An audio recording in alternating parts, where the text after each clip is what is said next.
Dad moves in his baby bride with two kids, and she sits me down and tells me it's time for me to move out. I'm 23, and I've been living in my grandparents' house just outside the city for most of my life. My mom passed away from cancer when I was just 11, and since my dad often worked out of town, I stayed with my grandparents. They were awesome, and they really stepped up when I needed them. We were pretty tight, and even after they passed away a few years back, I stayed in the house. My mom was an only child like me, so when my grandparents died, I inherited everything. The house, some money, and my grandpa's truck. Fast forward to now, my dad has been dating this younger woman named Alicia. She's pretty cool in general and has two kids from a previous relationship, aged 6 and 8. They're energetic and all over the place, but they're good kids. About 6 months ago, after a lot of discussions, my dad asked if they could move into the house with me. It's a big place with plenty of room, so I agreed. I figured it could be nice, a bit of a fuller house.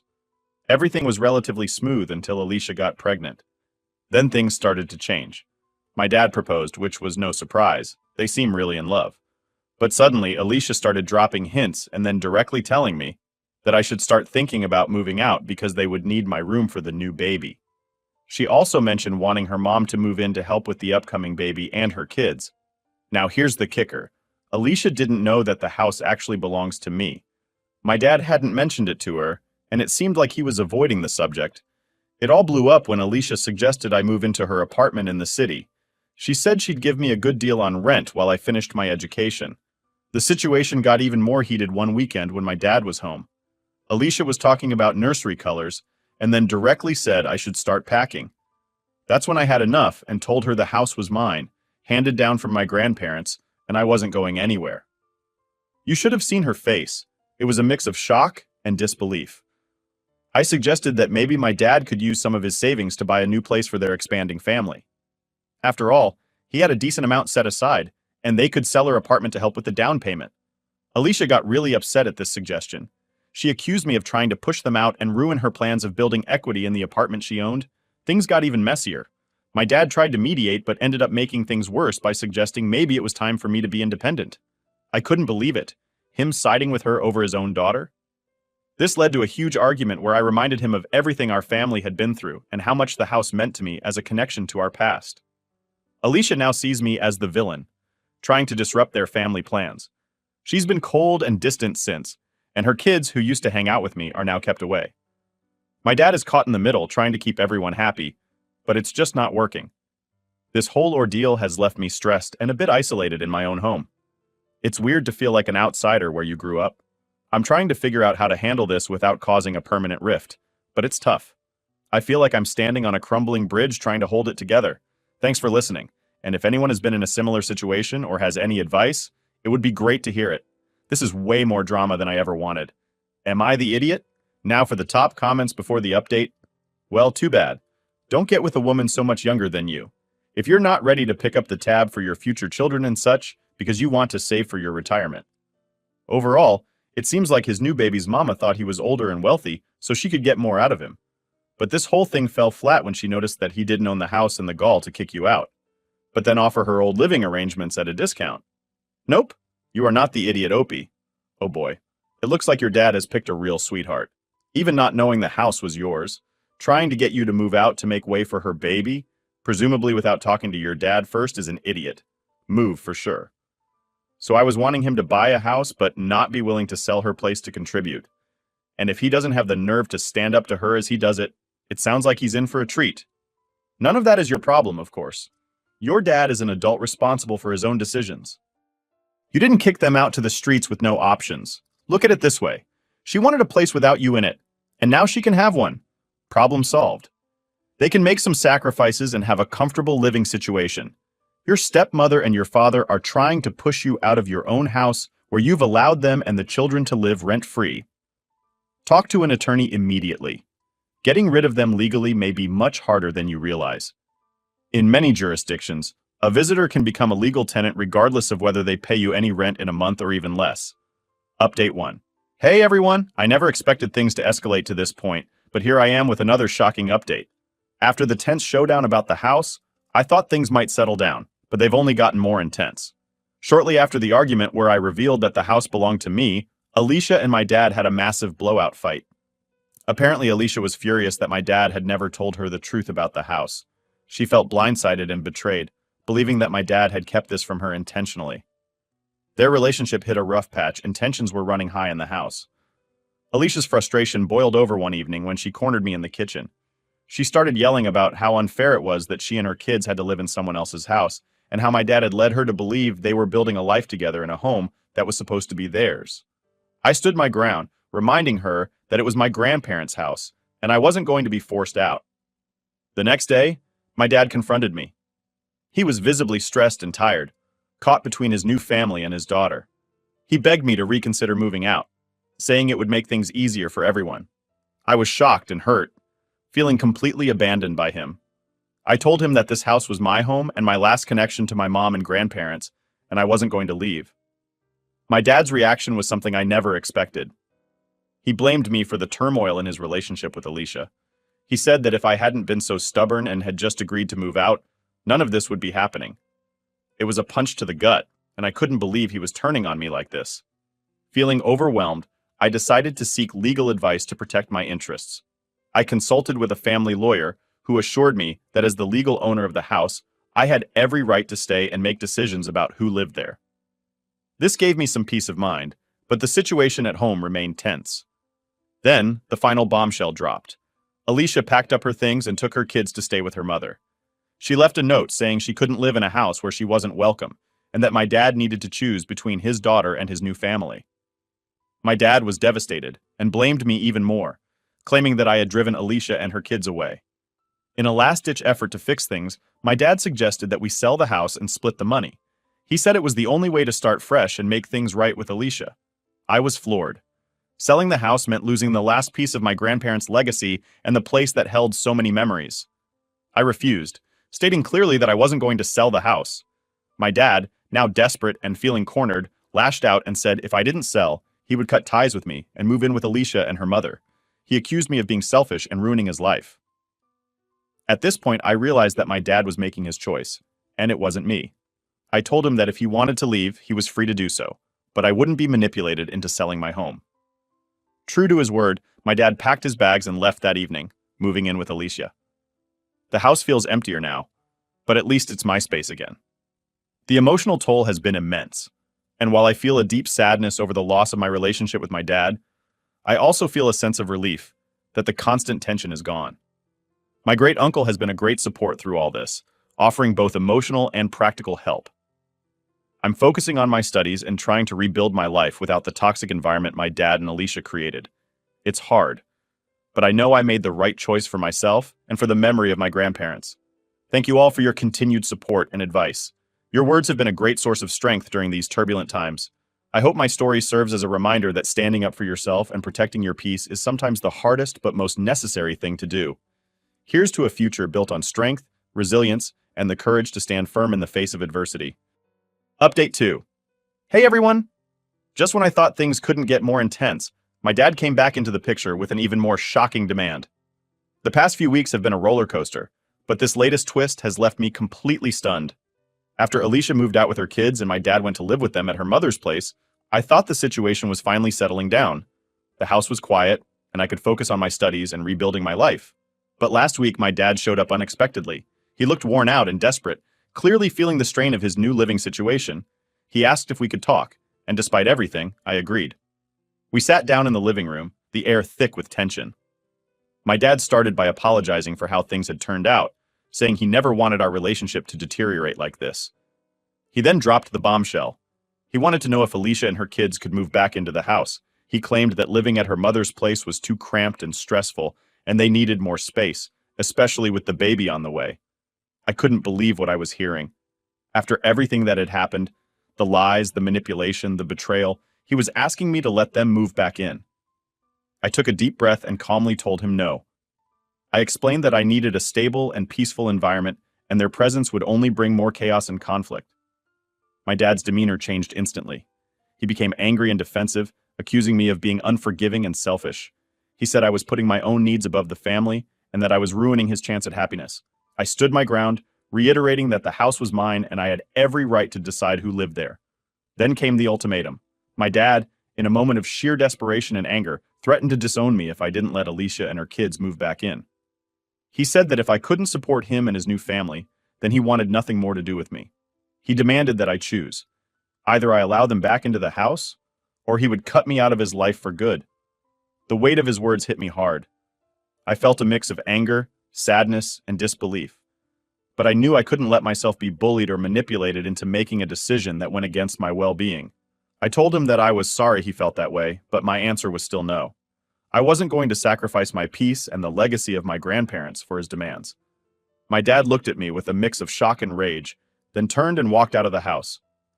I watched as he left, feeling a profound sense of loss, but also a strong conviction that I had done the right thing. It was clear that our relationship had reached a breaking point, and while it hurt, I knew I had to prioritize my own mental health and future.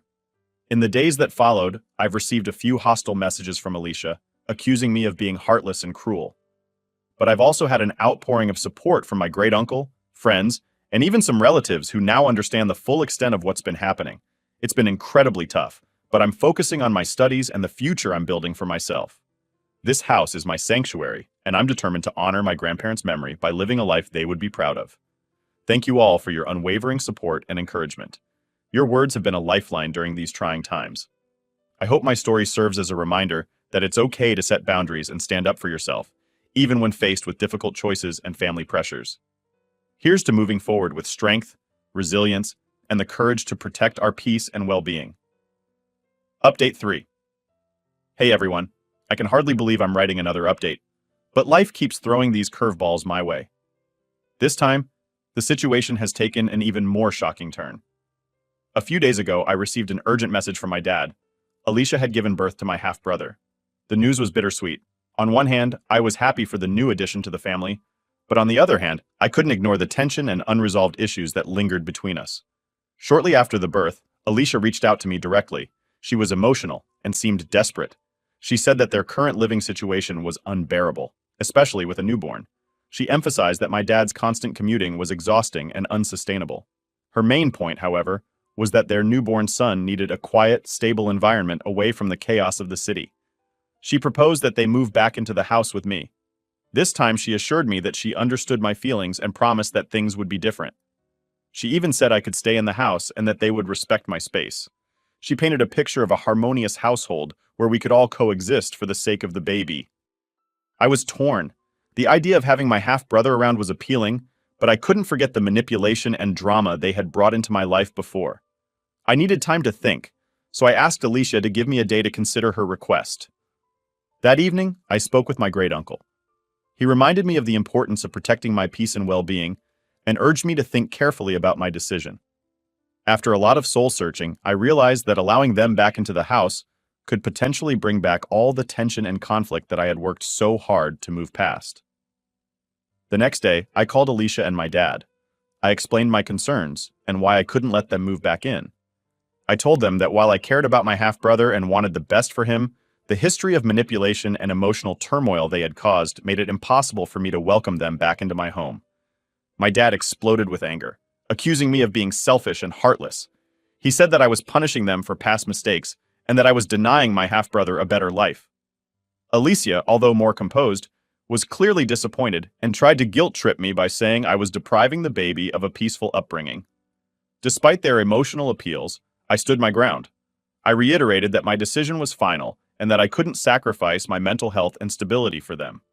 I offered to help them find another place, even suggesting a few options that were affordable and within a reasonable distance from the city.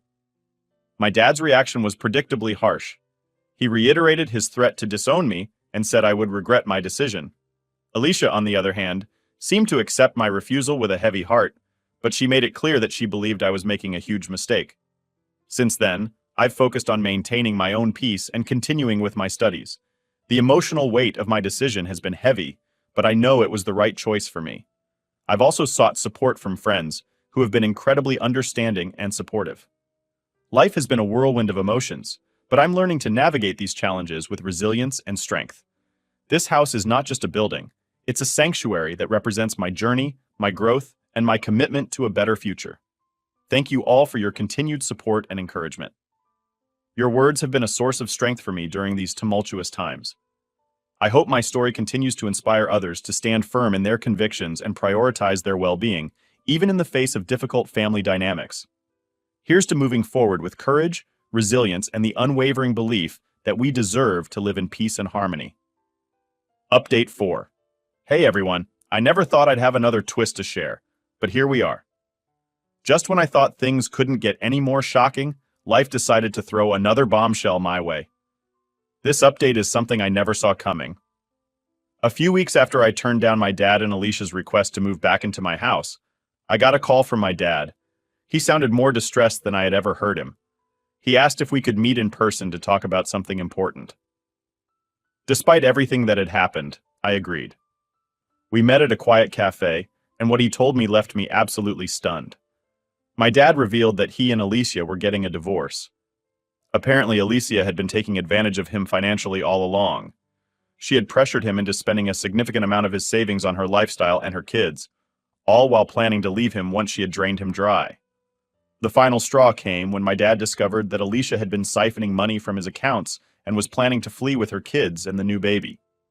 He told me that he had confronted her with the evidence, and Alicia didn't even try to deny it. Instead, she turned cold and manipulative, blaming him for everything and saying that if he had provided more, she wouldn't have had to take such drastic measures. The realization that Alicia had been a gold digger all along was a harsh blow to my dad. In the midst of this revelation, my dad apologized to me. He admitted that he had been blinded by his infatuation with Alicia and had made terrible decisions that hurt our relationship. He said he regretted siding with her and pressuring me to leave my home. He seemed genuinely remorseful, and for the first time in a long while, I saw a glimpse of the dad I used to know. He asked if there was any way we could start to rebuild our relationship. He explained that he felt lost and didn't know how to move forward without my support. It was a lot to process, and I told him I needed time to think about it. Alicia, on the other hand, tried to take advantage of the divorce proceedings by claiming she deserved half of everything my dad owned, including the house, even though it's legally mine. She also demanded full custody of their baby, using the child as leverage to get more money from my dad. During the divorce proceedings, my dad's lawyer presented overwhelming evidence of Alicia's manipulation and financial abuse. The court sided with my dad, granting him a fair settlement and ensuring that Alicia couldn't take advantage of him any further. She was awarded a modest settlement, but nothing close to what she had been aiming for. In the end, my dad was granted joint custody of my half-brother, and he's determined to be a good father to him despite everything that's happened. As for Alicia, she moved back to the city with her kids, leaving my dad to pick up the pieces of his life. This whole ordeal has been a roller coaster of emotions. I've agreed to give my dad a chance to rebuild our relationship, but it's going to take time and effort from both of us. He's staying with a friend for now, trying to figure out his next steps and rebuild his life from the ground up. As for me, I'm continuing to focus on my studies and my future. The house remains my sanctuary, a place where I can find peace and stability. This journey has taught me the importance of standing firm in my convictions and protecting my well-being, no matter the cost. Thank you all for your unwavering support and encouragement. Your words have been a source of strength for me during these incredibly challenging times. I hope my story serves as a reminder that we all have the power to overcome adversity and build a better future for ourselves. Here's to resilience, new beginnings, and the strength to move forward, no matter what life throws our way. Update 5. Hey everyone, life has a way of surprising you when you least expect it, and this update is proof of that. After everything that's happened, I'm thrilled to share some truly positive news that's both shocking and heartwarming. After Alicia left and the divorce was finalized, my dad and I began the slow process of rebuilding our relationship. He moved in with me temporarily, staying in one of the guest rooms while he figured out his next steps. It wasn't easy at first, but over time we started to find a new rhythm. My dad was genuinely remorseful, and we both worked hard to heal the wounds of the past. A few months ago, my dad met a woman named Laura. Laura is kind, compassionate, and has a warm presence that immediately put me at ease. She's a nurse, and they met while my dad was volunteering at a community health event. Laura has a daughter who's in college, and they seem to have a great relationship. Seeing my dad happy again was like a breath of fresh air, and I was hopeful but cautious. Laura and I met several times, and we got along wonderfully. She respected my boundaries and understood the significance of my home. She never overstepped or made me feel uncomfortable, and it was clear she genuinely cared about my dad. Their relationship blossomed quickly, but in a healthy, supportive way that was worlds apart from what he had with Alicia. One evening, my dad sat me down and asked if Laura and her daughter could move in with us. He explained that Laura was facing some financial difficulties after helping her daughter with tuition, and that moving in together would benefit everyone. I saw how happy Laura made my dad and how much he wanted this new chapter to work. I agreed, but I had one condition. My dad had to tell Laura that the house belonged to me. I didn't want any misunderstandings or potential conflicts like we had experienced with Alicia. My dad agreed without hesitation, understanding the importance of transparency and respect. The next evening, we all sat down together. My dad took Laura's hand and told her the full story, how the house was my grandparents' legacy, how I inherited it, and the tumultuous events that led us to this point. Laura listened attentively, and when my dad finished, she turned to me with a warm smile. "Thank you for being so open and honest," she said. "I respect your boundaries and your home, and I'm grateful for the chance to live here. I promise to honor this space and support you both." Her response was genuine and heartfelt, and I felt a weight lift off my shoulders. Laura and her daughter moved in a week later, and the house has been filled with a sense of warmth and family that I hadn't felt in a long time. Living together has been surprisingly smooth. Laura and I have developed a close bond, and her daughter and I get along well too. My dad is happier than I've seen him in years, and the atmosphere in the house is one of mutual respect and support. This journey has been incredibly challenging, but it's also shown me the power of resilience, forgiveness, and the importance of setting boundaries. I've learned that it's possible to rebuild and move forward, even after the most tumultuous times. Thank you all for your unwavering support and encouragement. Your words have been a source of strength for me during these difficult times. I hope my story continues to inspire others to stand firm in their convictions, prioritize their well-being, and believe in the possibility of positive change. Here's to new beginnings, unexpected blessings, and the strength to embrace life's twists and turns with hope and courage. Update 6. Hey everyone, life has taken yet another unexpected and thrilling turn, and I'm excited to share this latest update with you. After everything that's happened, I finally have some truly joyous news, along with a shocking twist involving my dad's ex, Alicia. Over the past few months, while my dad and I have been rebuilding our relationship and creating a harmonious home with Laura and her daughter, I met someone special. His name is Alex, and he's a software engineer I met at a mutual friend's party. From the moment we met, there was an undeniable connection, and we quickly became inseparable. Alex is kind, understanding, and incredibly supportive. He knows all about my family history and the challenges I've faced, and he's been a rock through everything. We've grown closer each day, and recently he proposed. I said yes, we're getting married, and I couldn't be happier. Planning the wedding has been an exciting whirlwind, and I'm looking forward to starting this new chapter of my life with him. Amidst all this joy, I received some shocking news about Alicia. Apparently, after she left my dad, she got involved with another man. This new relationship quickly turned sour, and I heard through the grapevine that she's now struggling both financially and emotionally. Her new partner turned out to be controlling and manipulative, leaving her in a difficult situation. It's a strange feeling, knowing that Alicia, who once tried to manipulate and take advantage of my dad and me, is now facing her own struggles. Part of me feels a sense of justice, but another part of me feels a twinge of sympathy. Despite everything she did, it's hard to see someone go through such hardship. However, I know better than to get involved. I've learned the importance of protecting my peace and focusing on my own happiness. My dad, who has also heard about Alicia's situation, seems conflicted. He still feels residual guilt and responsibility, but he's focusing on his new life with Laura and the happiness they've found together. We've talked about it, and he's agreed that it's best not to get entangled in Alicia's problems again. As for our family, we're moving forward. My dad and Laura are incredibly supportive of my upcoming wedding, and we're all working together to make it a beautiful and memorable day. It feels surreal to be surrounded by so much love and support after all the turmoil we've been through. Thank you all for your unwavering support and encouragement throughout this journey. Your words have been a beacon of hope and strength for me. I hope my story continues to inspire others to believe in the power of resilience, the importance of setting boundaries, and the possibility of finding happiness and love after the storm. Here's to new beginnings, enduring love, and the strength to navigate life's twists and turns with grace and courage.